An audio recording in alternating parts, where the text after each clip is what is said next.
সিলেটে প্রশাসনের পক্ষপাত দুষ্ট আচরণ এবং লেভেল প্লেইং ফিল্ড না থাকার অভিযোগ এনে প্রতিবাদী অনশনে বসেছেন সিলেট ১ আসনের সিপিবি প্রার্থী।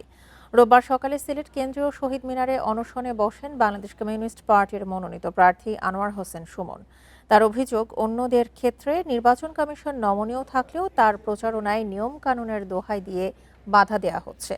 এ সময় তিনি অভিযোগ করেন, আচরণবিধি লঙ্ঘনের অজুহাতে কেবল তারই প্রচারণার বিলবোর্ড অপসারণ করা হয়েছে। পাশাপাশি বৈদ্যুতিক খুঁটি ও গাছে ফেস্টুন লাগানো, নির্ধারিত মাপের বাইরে ব্যানার ব্যবহার এবং অটোরিকশায় পোস্টার লাগানোর মতো একাধিক অনিয়ম চললেও রিটার্নিং কর্মকর্তা কোনো ব্যবস্থা নিচ্ছেন না বলেও দাবি তার।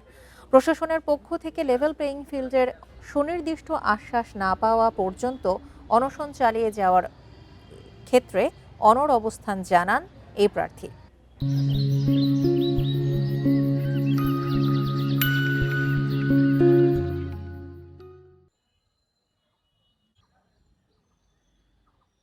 আমার বিভিন্ন ক্ষেত্রে ওনারা বাধা বিঘ্ন সৃষ্টি করছেন এবং ওনারা যেভাবে ব্যাপকভাবে অন্য দুইজন প্রার্থী ব্যাপকভাবে আইন অমান্য করছেন, বিধিমালা অমান্য করছেন, সেই বিষয়গুলো সুনির্দিষ্টভাবে জানানোর পরেও ওনারা কোনো ব্যবস্থা নিচ্ছেন না।